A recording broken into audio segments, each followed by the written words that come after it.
The galaxy had known peace for 15,000 years, and no species alive could remember what war truly looked like anymore. The Galactic Council ruled over 4,000 different species across millions of star systems, and they had created a civilization built on trade and diplomacy and the careful balance of power between ancient races, who had long ago decided that fighting was simply too expensive and too messy to bother with anymore. When disputes arose between species, they were settled through tribunals and sanctions and the occasional seizure of assets, and everyone accepted this system because it worked, and because nobody wanted to return to the dark ages when species actually killed each other over territory and resources. Humanity had joined the Council only 30 years ago, and they were considered the babies of the galaxy. The elder species looked at humans with a mixture of curiosity and mild condescension, because humans lived such short lives and felt such intense emotions and seemed to care so deeply about things that more advanced species had learned to approach with cold logic. The Council had reviewed human history before admitting them, and they had noted the violence and the wars and the seemingly endless conflicts that had marked human civilization from its very beginning. But they had dismissed all of this as a primitive phase that humanity had clearly outgrown. After all, humans had agreed to dismantle their military fleets as a condition of joining the Council, and they had done so without complaint, and they seemed so eager to learn and to trade and to become part of the galactic community. Ambassador Elena Vasquez was sleeping when the transmission came through at 3 in the morning Earth Standard Time.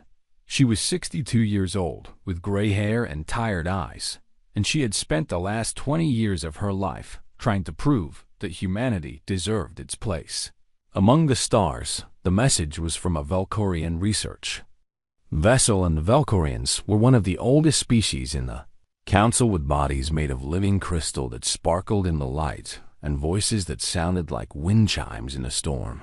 The Valkyrian captain explained that his ship had intercepted a human colony transport in a region of space that the Valkyrians claimed belonged to them. The humans had been trespassing, the captain said, and so his crew had done what any reasonable species would do in such a situation. They had seized compensation. Ambassador Vasquez listened to all of this with a face that revealed nothing, and then she asked what compensation meant. The Valkyrian captain smiled, and his crystalline face fractured the light into rainbows as he explained that his crew had taken 37 passengers from the transport, and that these passengers would be held until a proper tribunal could determine what penalties humanity owed for violating Valkyrian space. Vasquez asked who the passengers were. The captain seemed confused by the question, because to him it did not matter who they were, and he checked his records and reported that the seized assets were human juveniles between the ages of 4 and 12 years old. They had been on some kind of educational trip to observe the rings of a gas giant in the outer solar system. Vasquez was silent for a long moment. The Valkyrian captain took this silence as acceptance, and he continued to explain that the children would be kept comfortable and would be studied because Valkyrian scientists were very curious about human development, and that the tribunal process typically took between 10 and 50 years depending on how complicated the legal arguments became. He assured the ambassador that this was all perfectly normal, and that humanity should simply accept the situation and wait patiently for the council to resolve the matter. Vasquez finally spoke, and her voice was very quiet and very calm. She asked one question: "You took our children?" The Valkyrian captain nodded and said, yes, they had taken the children, and they would keep the children until humanity paid for its territorial violations. Ambassador Vasquez ended the transmission without another word. For the next hour she sat alone in her office, and she thought about all the years she had spent convincing humanity to trust the galaxy and to believe that peace was possible, and to set aside the weapons and the warships that had defined human history for thousands of years. She thought about the 37 children who were right now scared and alone on an alien ship surrounded by beings who saw them as nothing more than assets to be seized and studied, and she thought about what was going to happen next. At 5 in the morning, she sent a transmission to every human settlement across 12 star systems. The message contained no words because no words were necessary. It showed only the faces of the 37 children pulled from the colony transports. Passenger manifest along with the Valkorian insignia and the location where they were being held. Within minutes, the message had reached every human being in the galaxy. And then something strange happened. Humanity went quiet. The Valkorians did not notice this at first, because they were busy celebrating their successful seizure of assets and filing the proper paperwork with the Council Tribunal. The Council itself did not notice, because they assumed humanity would follow the proper procedures and submit a formal complaint and wait for the slow wheels of galactic justice to turn. But some of the older species noticed. They noticed that human trade ships stopped moving, and that human communication channels went dark, and that every human being they knew had suddenly become very still and very focused.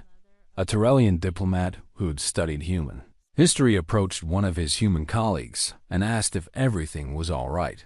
The human looked at him with eyes that held something the Tyrellian had never seen before and said that everything was fine, and that humanity was simply discussing the situation internally. The Tyrellian asked what there was to discuss, since the tribunal process was very clear. The human smiled, but it was not a happy smile, and he said that humanity was discussing whether to follow the tribunal process at all. The Tyrellian did not understand what that meant, and he asked what the alternative was. The human was quiet for a moment, and then he said that the alternative was something humanity had hoped to never do again, and that the Valkorians should return the children immediately while they still could. The Tyrellian reported this conversation to his superiors, but they dismissed it as human emotionalism and assured him that everything would proceed according to established protocols. They were wrong. Across human space, the message with the children's faces continued to spread, and everywhere it went something ancient and terrible began to wake up.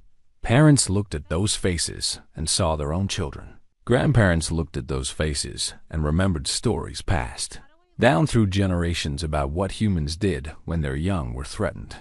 Soldiers who had never fought a war in their lives felt something stir in their blood that they did not have a name for, and somewhere deep in the archives of human civilization, old files began to open, and old designs began to circulate, and old knowledge that had been carefully hidden away started to flow through networks that the Council did not even know existed. Humanity was waking up, and the galaxy had no idea what that meant.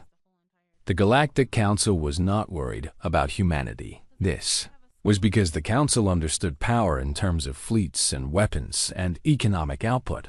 And, by all of these measures, humanity was insignificant. Humans had no warships because they had dismantled them all 30 years ago. As a condition of joining the Council, humans had no standing army because they had disbanded their military forces and retrained their soldiers as engineers and teachers and doctors. Humans had no weapons manufacturing because they had converted all their factories to produce consumer goods and medical equipment and agricultural technology. By every metric that mattered, humanity was helpless, and the Council assumed that the humans would simply accept the tribunal process and wait patiently for their children to be returned in 10 or 20 or 50 years.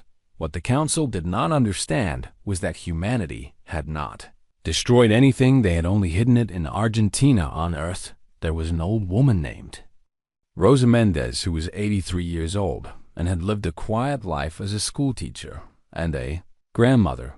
When she received the transmission showing the faces of the captured children, something changed in her eyes, and she went to her basement and opened a trunk that had not been touched in decades. Inside the trunk were papers and designs and formulas that her grandmother had passed down to her with strict instructions to keep them safe and to never use them unless humanity truly needed them. Rosa did not understand everything in those papers, but she knew who to send them to. In Nigeria, a retired engineer named Obiora Nwosu received a message from a woman he had never met containing designs for ships that were not meant for exploration.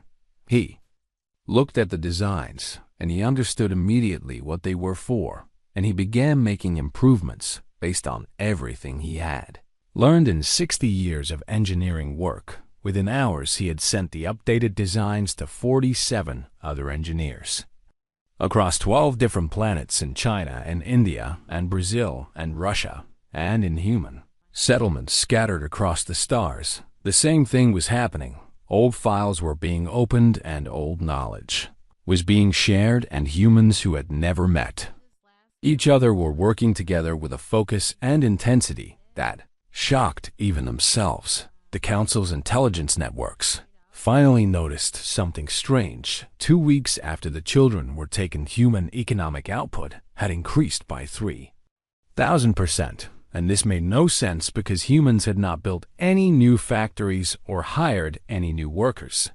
The answer was that humans had stopped sleeping. All across human space, people were working 18 and 20 and 22-hour days. And they were not complaining, and they were not slowing down. Factories that had been producing farming equipment were suddenly producing components that the Council's analysts could not identify. Shipyards that had been building cargo vessels were suddenly building something else entirely, and they were building it very fast. The Council requested an explanation, and Ambassador Vasquez appeared on screen looking tired but calm. She explained that humanity was simply reorganizing its industrial capacity in response to the current situation, and she assured the Council that there was nothing to be concerned about. A Valkyrian diplomat demanded to know what humanity was building. Vasquez smiled politely and said that humanity was building a response. 1 month after the children were taken, the first new ship launched from a shipyard orbiting Mars. It was not a cargo vessel, and it was not an exploration craft, and it did not match any design in the Council's database. The ship was fast, and it was armed, and it was painted black with a single word written on its hull in white letters. The word was Thermopylae. The Council demanded an explanation, and for the first time in 30 years, humanity refused to answer. More ships launched every day, and they gathered in formation near the edge of human space, and they waited. The Valkyrians began to grow nervous, and they sent a message to their government, asking for additional forces to protect their holdings. Their government laughed and told them not to worry, because humanity was a primitive species with no military experience, and even if they had built a few ships, they certainly did not know how to use them. This was the second mistake the Valkyrians made, and it was nearly as bad as the first. Ambassador Vasquez appeared before the Council one final time, and she was very formal and very polite as she requested the immediate return of the captured children. The Valkyrian High Minister appeared on screen, and his crystal body sparkled with amusement as he refused. He explained that the tribunal process must be followed, and that humanity could not simply demand the return of seized assets, and that the Council would never allow such a violation of established protocols. Vasquez asked if this was the Valkyrian government's final answer. The High Minister said yes, and he reminded Vasquez that any aggressive action by humanity would result in serious consequences, including the possible execution of the detained children. The chamber was silent as Vasquez processed this threat. When she spoke again, her voice was different, and there was something in it that made several of the older species lean back in their seats. She said that the Valkyrians had made 2 mistakes. The first mistake was taking human children. Second mistake was threatening them again. Transmission ended, and within minutes the human fleet began to move. There were over 800 ships, and they moved through space in formations that seemed almost alive, and they did not respond to any attempts at communication. The largest ship was 6 kilometers long, and it was black as night, and on its hull was painted a single word, Guernica. The Council sent urgent messages to humanity, demanding that the fleet stand down and warning of severe consequences and threatening sanctions, and Expulsion from the galactic community. Humanity did not respond. Valkyrians assembled their defense fleet, and they told themselves that 200 ships with advanced technology would be more than enough to stop these primitive humans who had only been spacefaring for a few centuries. They told themselves that humanity did not know how to fight. They told themselves that everything would be fine. They were wrong about all of it. The Valkyrian defense fleet arranged itself in a perfect geometric formation around their home system, and their commanders felt confident as they watched the human ships approach. The Valkyrians had been a spacefaring species for over 12,000 years, and they had the best shields and the most powerful weapons and the most advanced tactical computers in the known galaxy. The humans had been traveling between stars for only 300 years, and they had supposedly abandoned all military development 30 years ago. This should have been easy. The human fleet dropped out of faster-than-light travel at the edge of the system, and for a moment, both sides simply looked at each other across the vast darkness of space. The Valkyrian commander sent a final warning, telling the humans to withdraw immediately or face destruction. There was no response. The commander ordered his fleet to open fire. What happened next would be studied by military historians for the next 1,000 years, and most of them would struggle to explain it. The Valkyrian weapons were powerful enough to crack small moons, and their targeting systems were the most sophisticated in the galaxy, and they should have torn through the human fleet like fire through paper. But the human ships were not where the Valkyrian computers predicted they would be. They moved in ways that seemed impossible, and they changed direction without warning, and they flowed around the incoming fire like water around stones in a river. The Valkyrian commander screamed at his tactical officers, demanding to know how this was happening, and they had no answers because their computers had never seen anything like this before. The truth was that humans had been fighting wars for so long that combat was written into their very bones. Human pilots did not rely on computers to tell them where to go, because their instincts were faster than any machine, and they could feel the flow of battle in ways that no other species could understand. The human fleet split into dozens of smaller groups, and each group moved with perfect coordination, as if they were all controlled by a single mind. They did not waste a single shot. Every weapon fired by the human ships hit exactly where it was aimed, and they were not aiming to destroy. They were aiming to disable. The first Valkyrian ship lost its engines and drifted helplessly as the human vessel swept past it. The second lost its shields and its weapons and found itself completely defenseless in the middle of a battle. The third and fourth and fifth suffered the same fate, and within 3 minutes, 20 Valkyrian ships were floating dead in space with their crews alive but completely unable to fight. The Valkyrian commander finally understood what was happening, and terror flooded through his crystalline body as he realized that the humans were not trying to kill them. They were trying to capture them. This was so much worse. A species that wanted to destroy. You was dangerous, but predictable, because you knew what they wanted and you knew what they would do. A species that could disable your entire fleet without killing anyone was something else, entirely because it meant they had complete control and they could do whatever they wanted with you afterward. The battle lasted 11 minutes. When it was over, 112 Valkyrian ships were drifting without power, and their crews were trapped inside, waiting to see what the humans would do with them. The other 88 ships had fled back to the Valkyrian homeworld, and they brought with them news that sent the entire Valkyrian civilization into a panic. Not a single human ship had been destroyed. Not one. The human fleet had taken fire from 200 warships for 11 minutes, and they had suffered only minor damage and a handful of injuries, and they had disabled more than half the Valkyrian defense force without killing a single enemy soldier. The Valkyrian High Minister received this news, and for the first time in his long life, he felt true fear. He ordered the immediate execution of the human children, hoping that this would force the humans to back down. He was about to give the command when a message arrived from the human flagship. It was Ambassador Vasquez, and she was no longer polite. She told the High Minister that the human fleet had already identified the exact location of the children, and that a strike team was preparing to board the station where they were being held.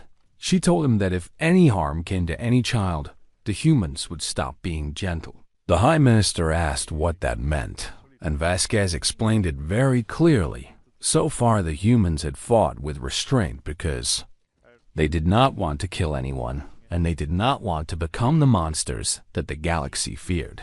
But if the children were harmed, that restraint would end.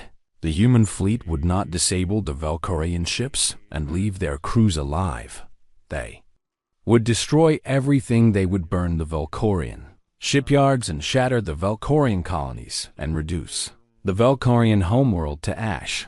They would not stop until there was nothing left of Valkyrian civilization but dust and memory. And then they would find whoever gave the order to hurt the children, and they would make sure the being died slowly.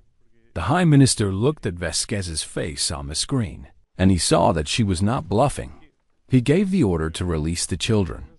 The human strike team boarded the station 20 minutes later, and they moved through the corridors with weapons raised and faces grim. They found the children in a large holding cell, and the children were scared and hungry, and some of them were crying, and all of them ran to the human soldiers like they were running toward their parents. One little girl who was only 5 years old grabbed onto a soldier's leg and refused to let go, and the soldier picked her up and held her against his chest and told her that everything was going to be okay. The children were loaded onto shuttles and taken back to the human fleet, and medics examined each one and confirmed that none of them had been seriously harmed. There were 37 children recovered, and 23 soldiers had been injured during the operation, and there were 0 human deaths.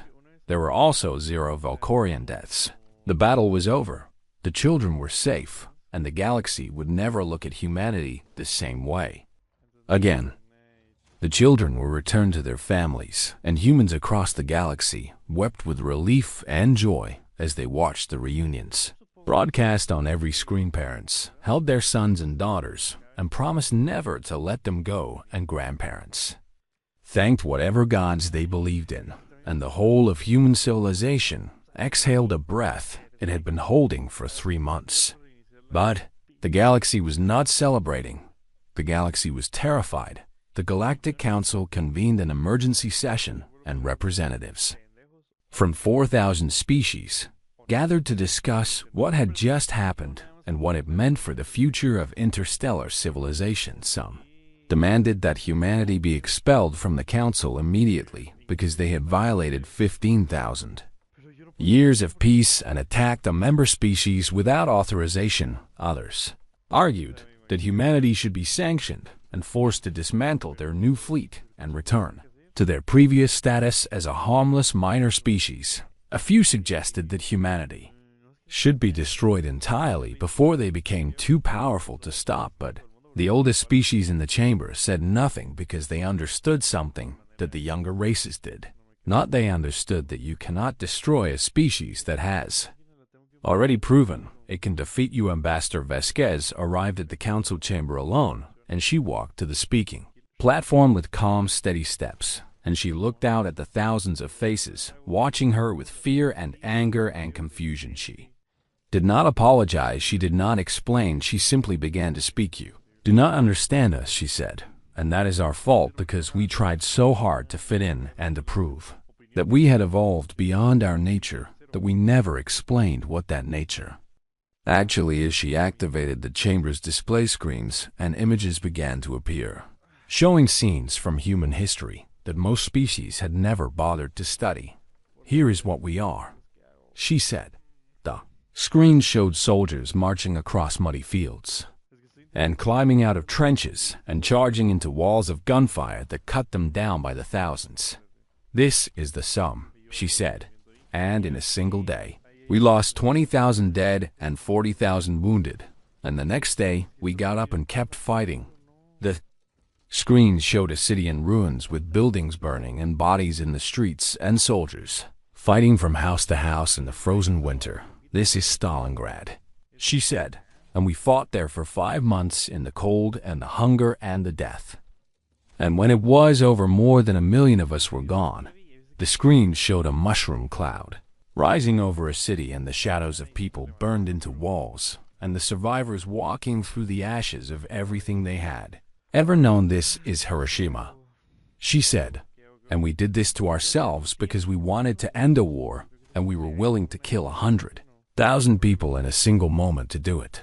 The chamber was completely silent as the images continued to flow across the screens. Wars and battles and massacres and genocides and every terrible thing that humans had done to each other across thousands of years of bloody history. We are a species born of conflict, Vasquez said, and every generation in our history has known war, and we have killed each other in numbers that would mean extinction for most of your species. She paused and looked at the Valkyrian delegation sitting in their section of the chamber, and their crystal bodies were dim, and their faces showed something that might have been shame. And then we stopped, she said, not because we forgot how to fight, not because we lost the ability to kill. We stopped because we chose to buried our weapons and dismantled our armies and rewrote our cultures, and we did all of this so we could sit here among you and pretend to be something we are not. The older species in the chamber nodded slowly because they were beginning to understand what Vasquez was telling them. We joined your council because we wanted peace, she said, and we were willing to give up everything we have built to achieve it. We were not afraid of you. We were afraid of ourselves. We were afraid of what we would do if we ever had a reason to remember. Vasquez turned to face the Valkyrian High Minister directly, and her eyes were hard as stone. You gave us a reason, she said. High Minister tried to speak, but no words came out, and he sat in silence as Vasquez continued. You took our children and you held them for months, and when we asked for them back, you laughed at us, and when we came to get them, you threatened to kill them. Did you think we would accept that? You think we would wait patiently for 50 years while you studied our young ones like animals in a laboratory? Did you think we had forgotten what we are? Vasquez outlined humanity's demands, and they were surprisingly modest given what had happened. A formal apology from the Valkyrian government, preparations to the families of the captured children, a new protocol for handling disputes involving the young of any species, ensuring that children would never be seized as assets again. That is all we want, she said. And if you give us these things, we will dismantle our fleet and return to peace and pretend that none of this ever happened. The Valkyrian High Minister finally found his voice, and he protested that this was extortion and barbarism, and that the council should never accept demands made at gunpoint. Vasquez smiled, and it was not a kind smile. You are right, she said. This is exactly what you think it is. We came here with a fleet, and we made demands, and we are fully prepared to enforce those demands with violence, if necessary. This is how our species has solved problems for 10,000 years, and we are very good at it. She looked around the chamber at all the species watching her with wide, frightened eyes. We chose to stop, she said. We chose peace. But understand this clearly, it was always a choice, and choices can be unmade. The treaty was signed within 1 week, and every human demand was met without further argument. The Valkyrian government issued a formal apology that was broadcast across the entire galaxy, and the High Minister personally transferred credits to the families of every captured child, and the Council passed a new resolution declaring that no species could ever seize the young of another species as assets or leverage in any dispute. The Valkyrian High Minister resigned in disgrace 3 days after the treaty was signed, and the government that had supported him collapsed shortly afterward. The citizens of the Valkyrian homeworld had not approved of the kidnapping, and they had been horrified when they learned what their leaders had done, and even more horrified when they understood how close they had come to complete annihilation. New leaders rose to power, and they sent messages to humanity, expressing their deepest regrets and their hope that the two species could eventually Find a way to coexist in peace. Humanity accepted these messages with quiet grace and the fleet that had been prepared to destroy. Valkyrian civilization quietly withdrew to human space and the shipyards that had worked day and night to build weapons. Of war slowly converted back to civilian production, but the galaxy was changed forever. Species that had dismissed humanity as primitives now reviewed their files with fresh and frightened eyes, and they noticed patterns they had ignored before. They noticed how human diplomats never truly relaxed even at formal dinners and celebrations. They noticed how human ships always scanned for exits. When entering any system, even systems belonging to allied species, they noticed how human parents taught their children games that were on closer inspection training exercises for combat and survival. They noticed that humans never really stopped being soldiers, even when they put down their weapons and wore civilian clothes and smiled friendly smiles. And they noticed something else as well, something that confused them almost as much as the battle had frightened them. In the aftermath of the fighting, human ships had rescued Valkyrian survivors from disabled vessels. Human medics had treated the wounded regardless of species. Human engineers had helped repair damaged stations and restore life support to drifting ships. The same species that could have burned an entire civilization to ash had instead fought with precisely calibrated mercy and then offered help to the very people they had defeated. This made no sense to most of the galaxy, because they understood war as destruction and conquest and the elimination of enemies. They did not understand war as humanity understood it. A Tyrellian philosopher spent 10 years studying human history and human psychology and human culture, trying to understand how a species so capable of violence could also be so capable of restraint. He finally published his findings in a document that would become required reading for every diplomat and leader in the council. Humans, he wrote, do not fight because they enjoy killing. They fight because they love something enough to kill for it.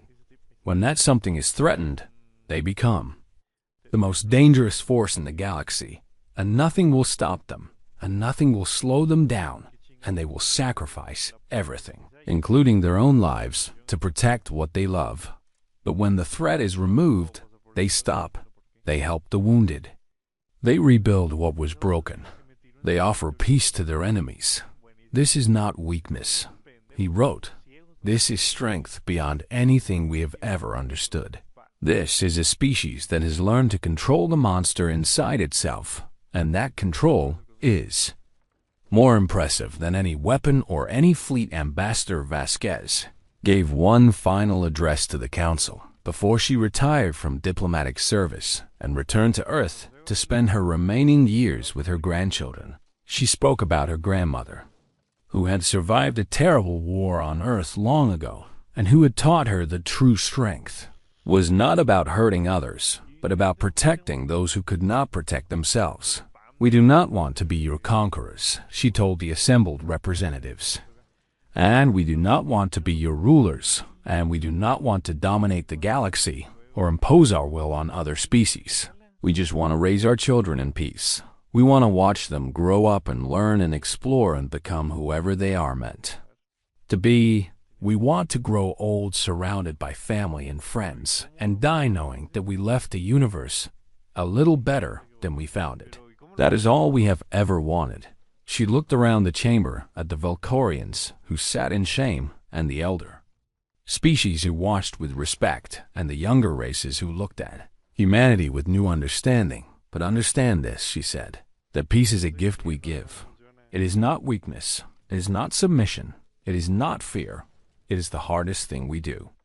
Every day we choose not to be what we could be, and every day we put the monster back in its cage, and every day we remind ourselves that we are better than our worst instincts. She paused, and her eyes were bright with tears, but her voice was steady. Hurt our children again, and you will not face our fleet. You will face 15,000 years of peace broken. You will face every war we ever fought, and every battle we ever won, and every enemy we ever destroyed. You will face what we have spent Our entire history trying not to become. She smiled, and it was a weary human smile full of sadness and hope and terrible knowledge. We would really rather just be friends, she said. But the choice has always been yours. The chamber was silent as she finished speaking, and then slowly, one by one, the representatives began to stand. The Tyrellians stood first, and then the Meridians, and then species after species, until the entire council was on its feet. They did not applaud because applause did not exist in most of their cultures, but they acknowledged what Vasquez had said with the highest respect they knew how to give. Humanity had broken 15,000 years of peace, but they had done it for love, and in doing so, they had taught the galaxy something it had forgotten long ago. Some things are worth fighting for. Some things are worth dying for. Some things are worth becoming a monster for. And the species that understood this most deeply was also the species that worked hardest every single day to never become that monster again. The galaxy finally understood, and they would never forget.